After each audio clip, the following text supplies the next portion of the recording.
자, 이제 한 주 첫 출발입니다. 오늘 이 새벽에 여러분들과 나눌 말씀은 익숙하고 잘 알고 있는 요한복음 21장 베드로의 세 번의 부인 끝에 그런 좌절에서 고향 땅으로 내려가죠. 제자는 스스로를 내려놓고 포기를 했지만 그의 스승은 이 제자를 끝까지 추적하고 포기하지 않습니다. 다시 이제 삶의 터전으로 돌아간 제자를 찾아서 뿌옇게 밝아오는 새벽에 아마 이즘 시간보다는 조금 빠르거나 비슷한 시간이었을 것 같아요.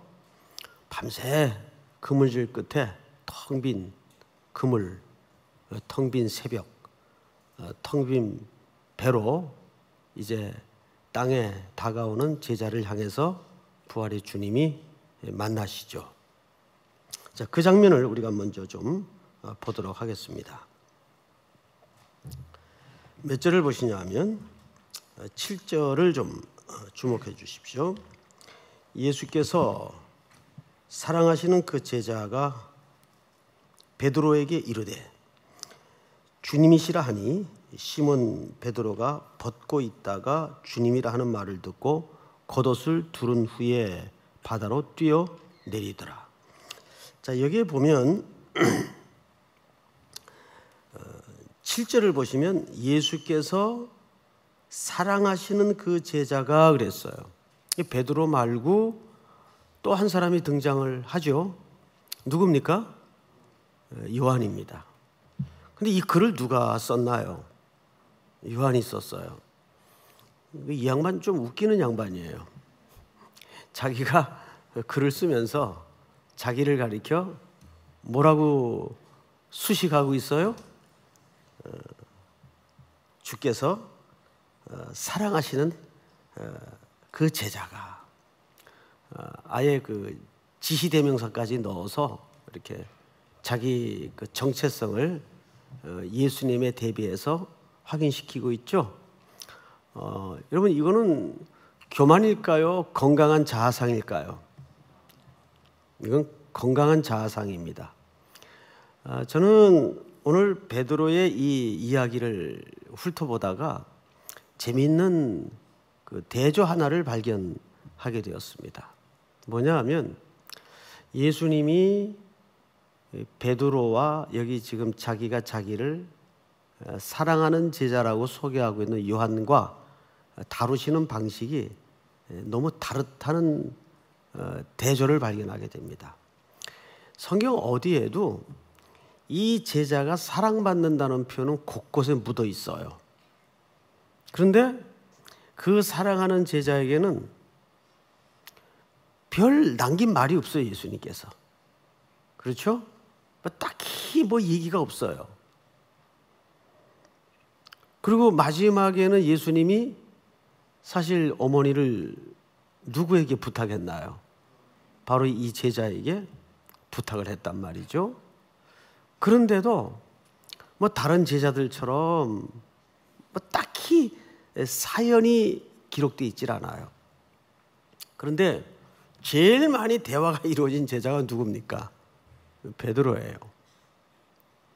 그럼 무슨 뜻이 될까요? 물론 베드로도 근본적이고 기본적으로는 사랑하셨겠죠.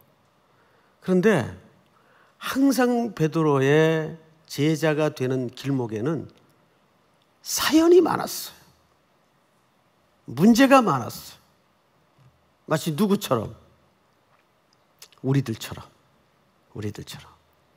그래서 그 사연과 문제가 벌어지고 일어날 때마다 항상 주님의 그 제자를 향하신 마음이 드러내지고 또 이야기가 만들어지고 또 그 이야기는 너무도 인간적인 예수님의 모습을 우리에게 보여줍니다.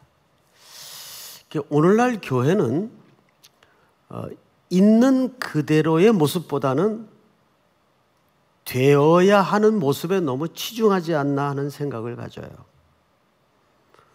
그래서 있는 그대로의 모습을 드러내기에는 은혜라는 규범적이고 교조적인 필터링으로 가차없이 걸러내기 때문에 점점 신앙생활을 하게 되면 우리는 어떻게 바뀌는지 아세요? 변신술에 능한 성도로 바뀝니다. 이게 참 문제인 것 같아요. 그런데 오늘 이 바닷가에 만난 예수님은 놀랍게도 이 베드로에 대해서 추적하고 지적하고 묻고 따지질 않았어요. 그냥 조용히 그 허기진 새벽을 가늠하셔서 해변가에다가 조찬을 마련해 놓으십니다. 와서 밥 먹자, 밥 먹자. 제 친구 하나가 학교 시절에 집을 나갔어요. 그럼 이상하게 그 엄마는 또 날 보고 찾아오래요. 제가 그 친구하고 친하고 아니까. 그 어머님이 참 신실한 권사님인데 제가 삼양동 언덕에 살았어요. 근데 그 친구는 어떤 친구인가 하면 7대 독자예요. 그래서 집에서 고등학교 때 장가를 그냥 드렸습니다. 얘가 그 청소년 시절에 고민이 많았어요. 이제 학교 끝나고 집에 가면 마누라가 있는 거예요. 마누라가. 고등학생이. 참 웃기는 일들이 참 많았습니다. 그러니까 이 친구가 자꾸 집을 나가는 거예요. 그 생활이 힘드니까. 너 날 보고 찾아오라 그러고. 찾아다 놓으면 그 권사님 어머님이 참 마음이 따뜻한 분이었는데 딴 말 안 해요. 하필 또 근데 이름은 얘기하면 안 되니까 이름은 얘기하지 맙시다. 아주 진수성찬을 차려놔요. 그리고 밥 먹어라. 딱 한마디 하고 나갔어요. 그럼 이제 또 얼마 동안 잘 견디고 버팁니다. 또 나가요. 그랬던 참 친구가 하나 있었는데 항상 이 장면을 읽다 보면 그 삼양동 산꼭대기 언덕에 살던 그 친구 생각이 나요. 우리 예수님은 그 인간의 내면을 너무 잘 아시는 분 같아요. 당연하겠죠. 창조주시니까. 그래서 어떤 때는 매끈한 경건보다는 거친 언어가 훨씬 나을 때가 있습니다. 이렇게 잘 정제된 이빨린 경건의 단어보다는 이 솔직한 모습이 더 우리에게 눈물을 찢게 만들고 감동을 줄 때가 있어요. 예수님 여기서 제자를, 그리고 이 제자는 보통 제자입니까? 3번씩이나 험한 말을 쏟아내며 예수님을 부정하고 부인하던 그 제자예요. 그리고 예수님의 그 부활의 소식을 경험하고도 미련 없이 고향으로 떠났던 제자예요. 왜 예수님의 부활을 목격하고도 이 베드로를 포함해서 제자들은 다 떠나야만 했을까요? 십자가의 의미를 정확히 아직 이해하지 못하고 심장 한복판으로 관통시킨 적이 없기 때문입니다. 이런 거죠. 그분 살아나셨다고? 그래서 살아나신들 십자가에 그렇게 무기력하게 죽어가는 예수라면 우리가 다시 그거 생활하고 따라 나설 이유가 딱히 있겠나 하는 심정들이었어요. 그러니까 부활도 중요하지만 부활에 앞서 그분이 십자가에 죽으신 그 의미가 제대로 박히지 않으면 부활도 참된 부활의 의미로 들어오질 않는 거죠. 얼마나 예수님이 이 베드로를 만나서 이 해변가에서 묻고 따지고 할 말이 많았겠어요. 1절 묻지 않습니다. 너무 그 약함과 힘든 상태를 아시기 때문에 묻지 않고 그냥 해변가에다가 따뜻한 이른 조반을 준비하세요. 그리고 밥 먹을 동안에는 아무 말을 하지 않아요. 예수님이 아마 한국 속담을 아셨던 것 같아요. 밥 먹을 때는 뭐도 안 건드린다, 개도 안 건드린다. 그리고 조반을 다 마치고 나서 주님이 물었던 세 가지 질문이 바로 오늘 본문입니다. 이제 15절을 좀 볼까요? 그들이 조반 먹은 후에 예수께서 시몬 베드로에게 이르시되 요한의 아들 시몬아 내가 이 사람들보다 나를 더 사랑하느냐 하시니 이르시되 주님 그러하나이다. 내가 주님을 사랑하는 줄 주께서 아시나이다. 이르시되 내 어린 양을 먹이라 하시고. 자, 여러분, 이 본문에서 이런 해석을 저도 해왔고 여러분들도 많이 들었어요. 사실 헬라어 원문을 보면 여기에 등장하는 사랑이라는 단어가 다 틀려요. 주님은 사실 아가파스메, 아가페의 사랑으로 물었어요. 그런데 제자 베드로는 필로스의 사랑으로 대답을 했어요. 성경을 그 후에 조금 더 살펴보고 성경 전체에 걸쳐 이 사랑이라는 단어에 네 가지 용례가 있죠. 에로스, 스트로게, 필로스, 아가페. 보통 네 가지 사랑으로 나누어지는데 이 아가페와 필로스는 사실 성경 사복음서에 걸쳐서 혼용되어 쓰입니다. 이게 그걸 딱히 구분한다는 것은 좀 너무 작구에 매달리는 해석에 실수를 범할 수가 있다는 생각이 들어요. 자, 그러면 여기서 우리는 꼭 원전으로 들어가질 않더라도 번역 성경만 봐도 충분히 그 의미가 뭘 얘기하는지 알 수 있기 때문에 원문을 말하지 않아도 좋을 것 같아요. 자, 우선 이 본문을 보시면 시몬 베드로에게 이르시되 요한의 아들 시몬아 네가 이 사람들보다 나를 더 사랑하느냐 하시니, 우리말 성경에는 이 사람들보다 그랬어요. 비교급으로 물었죠. 근데 사실은 영어 번역에는 이것들보다 그랬어요. 원래는 이것들이 맞아요.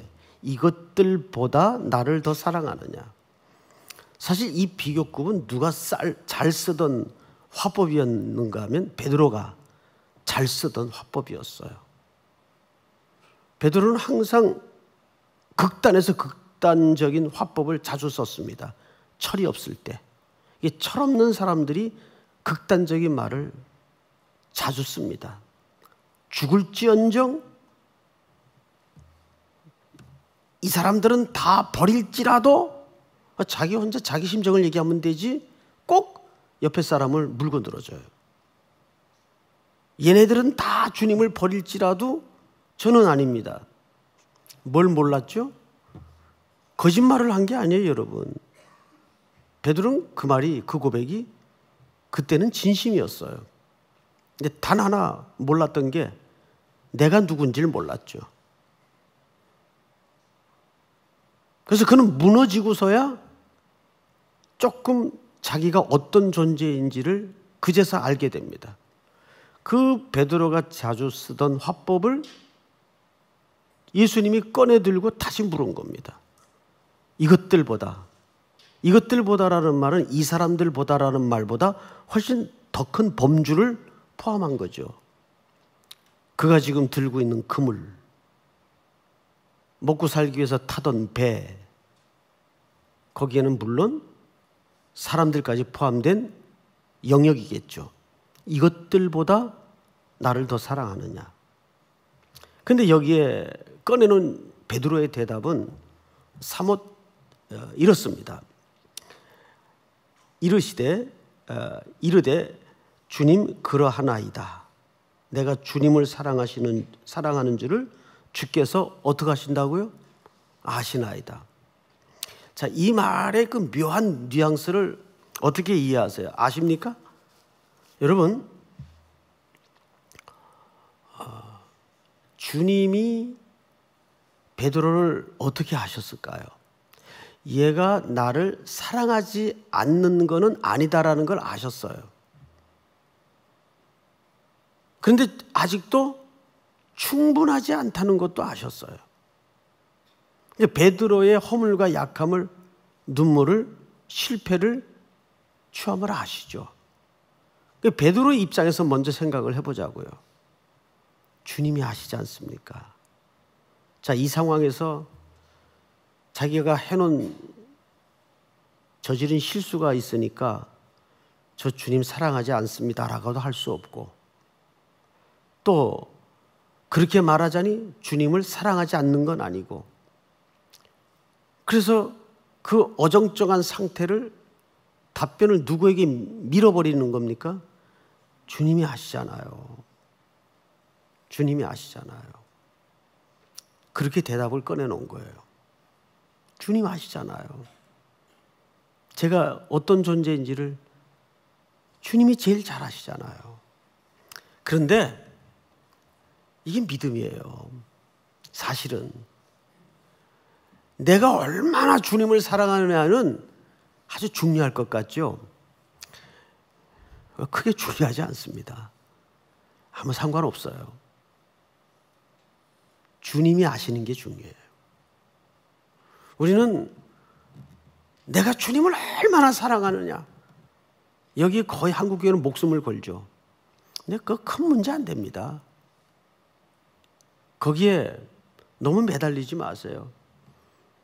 내가 죽을지언 고백을 해도, 그냥 댕강댕강 고백을 해도 주님은 그분이 먼저 나를 찾아오셨고 그분이 먼저 나를 사랑하셨기에 그분이 알고 계시면 되는 거예요.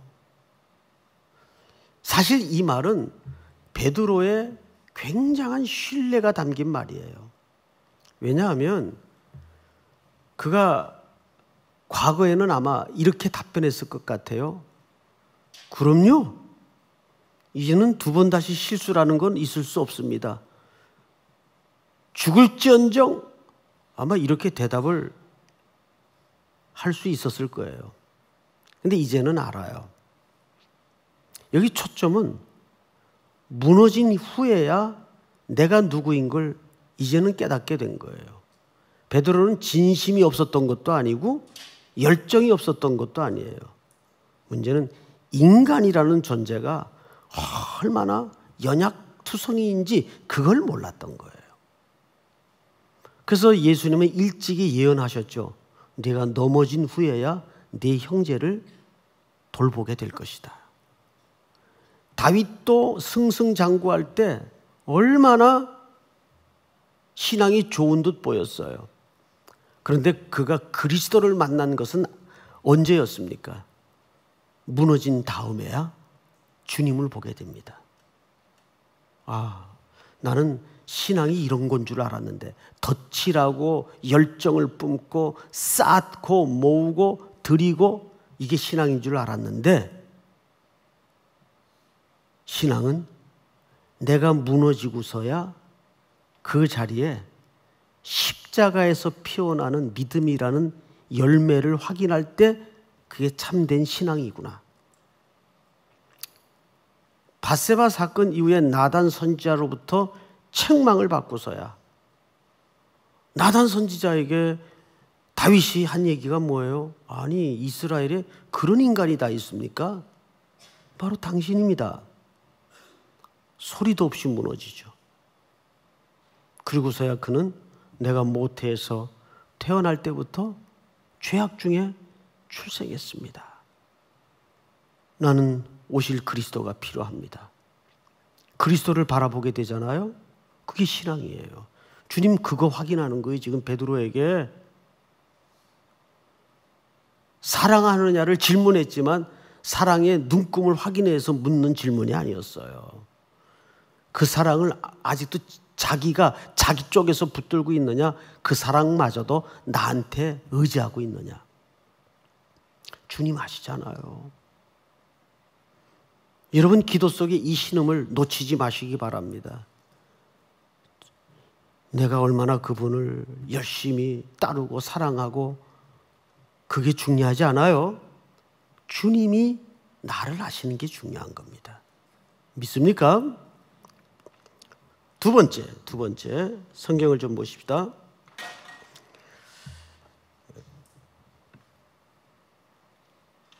우리 16절을 한번 같이 읽어볼까요? 16절 시작.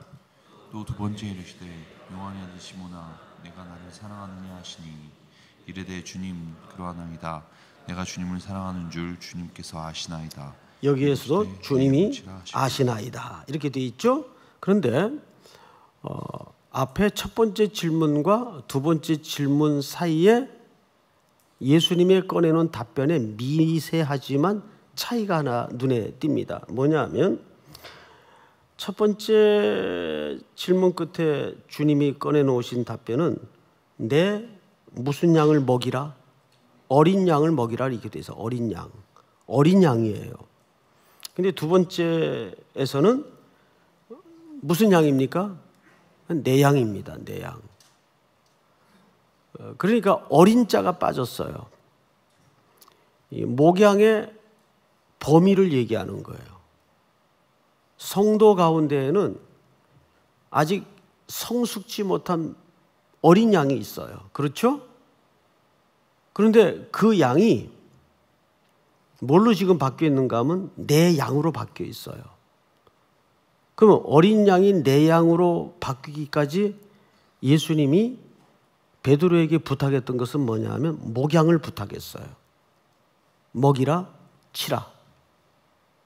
이 목양의 전형적인 패턴을 얘기합니다. 그럼 예수님은 어떤 자에게 사도권을 회복하면서 사명을 맡기는 걸까요? 사랑이 준비된 자? 아니에요. 무너져 자기가 얼마나 연약한 존재일 수밖에 없고 그래서 그 사랑의 신뢰마저도 주님께 맡길 수밖에 없는 1서부터 100까지 은혜로 서 있을 수밖에 없는 그 자에게 하나님의 사명과 사도권을 회복시켜 주는 거예요. 준비된 자가 아니에요. 다 갖추어진 자를 사명을 맡긴 것이 아닙니다. 주님이 항상 보시는 가장 중요한 관점은 네 사랑의 이 고백마저도 내게 근거가 있다는 것을 깨닫는 자, 그 은혜에 서 있을 수 있었던 자, 그에게 사랑을 맡기시는 거예요. 마지막으로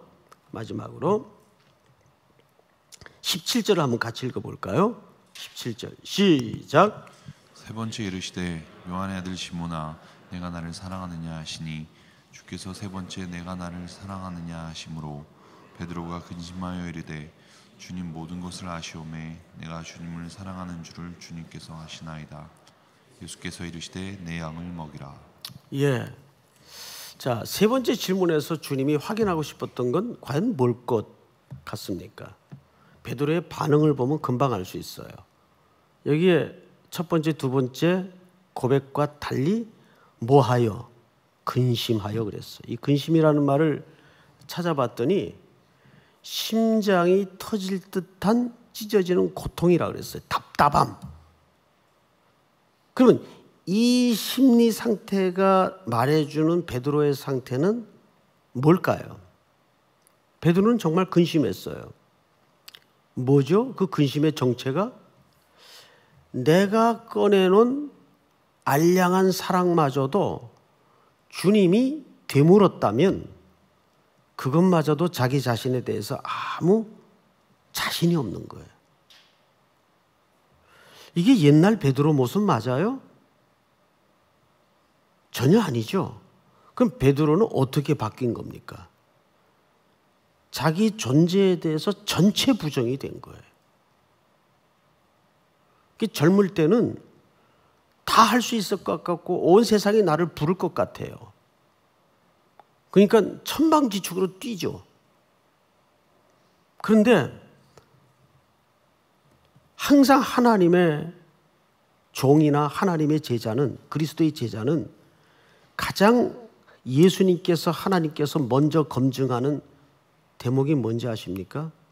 자기 부인이 되어 있는가. 주님이 꺼내든 그 마지막 세 번째 질문은 역시 똑같은 사랑의 질문이었어요. 그리고 베드로는 여전히 똑같은 대답을 꺼내놉니다. 주님이 아시지 않습니까? 근데 그 세 번째 대답 속에는 근심하여 그랬어요. 그러니까 베드로는 내가 또 어떤 실수를 할 수 있는 존재구나. 이걸 걱정하면서 가슴이 답답해 온 거예요. 찢어지는 것 같은 거예요. 그래, 맞아. 나는 또 넘어질 수 있어. 나는 또 여지없이 무너질 수 있어. 지금 예수님의 이 질문을 통해서 드러난 것은 뭡니까? 그러면 베드로가 자기 자신에 대해서 아무것도 근거가 없다는 것을 예수님이 확인한 거예요. 그자에게 사도권을 회복하고 온 세상의 복음을 열 수 있는, 선포할 수 있는 사명을 맡기시는 거죠. 사랑하는 성도 여러분, 과연 우리가 십자가를 진다는 것은 뭘까요?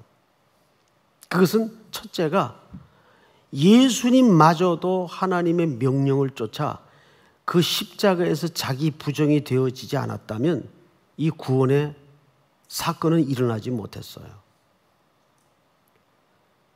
우리를 보통 뭐라 그러죠? 성경에서 제단에 바쳐진 제물이라 그래요. 제물은 뭐가 제물이 되는 겁니까? 죽여져서 드려지는 게 제물이에요. 그게 펄펄 살아있을 때는 그건 제물이라고 하지 않습니다. 제물이라는 것은 정확한 정의가 죽어서 드려지는 게 제물이에요. 그래서 제물의 가장 중요한 상태는 처분에 맡기는 태도입니다. 왜 나는 이런 조그만 거밖에 안 맡기십니까? 아니에요. 처분에 맡기는 거예요. 그거 우리가 제일 안 되고 못하는 부분입니다. 오늘도 베드로가 주님 아시잖아요.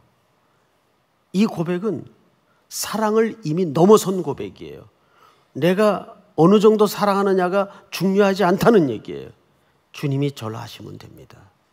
주님이 여러분들을 아시면 됩니다. 믿습니까? 그것이 우리 회복의 출발이 되고 근거가 될 수 있기를 주의 이름으로 축복합니다. 자, 오늘은 또 안수기도가 한 주간 있게 되죠. 또 기도가 필요한 분은 앞으로 나오시고 우리 다 같이 오늘 주신 말씀 붙들고 우리 심령 속에도 내가 근거된 고백의 사랑이 아니라 주님이 나를 아시는 사랑으로 내 생애가 다시 한번 더 씌워지게 하여 주시고 남은 특세와 또 한 주간의 삶을 위해서 우리 한번 주여 부른 다음에 소리내어 통성으로 다 같이 기도합니다. 주여, 하나님 은혜를 감사합니다. 오늘도 일부 예배 우리를 불러주셔서 주 앞에 세움을 주시고 하나님 앞에